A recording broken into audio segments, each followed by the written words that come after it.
Have you ever wondered why we are seeing dramatic increases in health problems since our great-grandparents' time? 100 years ago, people mainly lived and worked outdoors. Many were farmers. Clothes were hung outside to dry. Children played outdoors. Almost everyone spent most of their day outdoors. They rode horses. But now things have changed. Most of us work and play indoors, where we have air conditioning. We work more on computers than on farms. We wash and dry our clothes indoors. We watch TV and surf the internet and play video games. We ride in air-conditioned autos and airplanes and trucks. We even swim indoors. So what does all this indoor activity mean? Less sun. Could less sun be associated with more disease? Let's find out.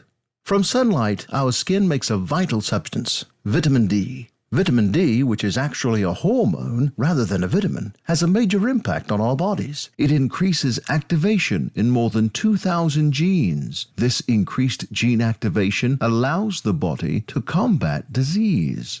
In fact, over 5,000 scientific studies have shown the clear association of vitamin D deficiency with more than 100 diseases and health problems, most of which have seen dramatic increases over the past 50 years.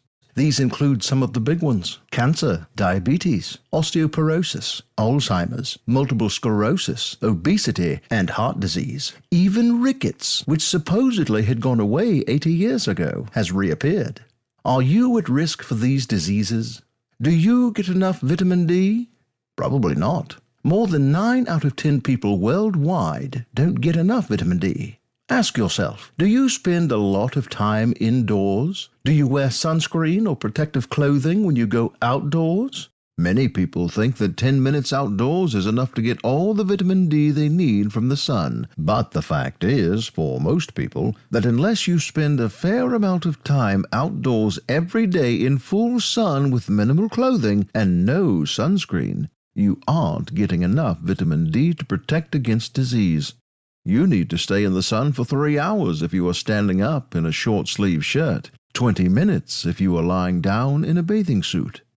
Even food no longer provides as much vitamin D as it did 100 years ago. For example, in 1900, pie crust was made with lard from pigs raised outdoors. Back then, just one piece of a double crust pie provided 2,000 international units of vitamin D.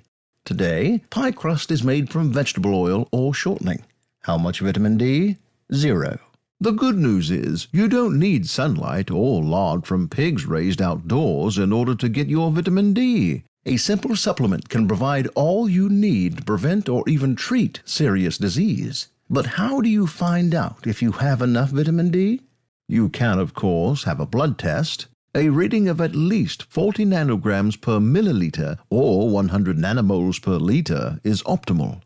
Or you can do a quick, easy test on yourself. Just press hard on each of your shin bones, and then on your sternum, the bone in your chest between your lowest ribs.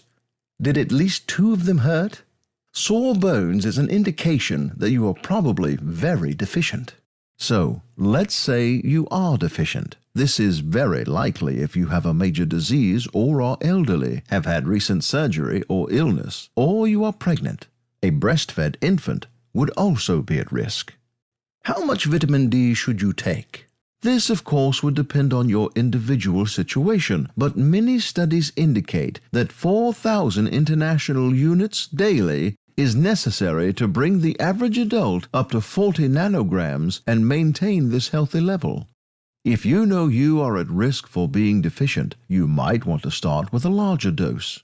You may also want to take more than 4,000 international units of vitamin D daily if you are elderly, obese, or plan soon to get pregnant or have surgery.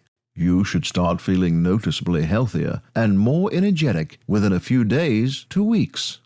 Are people starting to notice the benefits of vitamin D? You bet. When one doctor raised all of his patients' levels to 80 nanograms or 200 nanomoles, he noticed that no matter their age or health condition, their average of 4 office visits per year dropped down to 1 visit.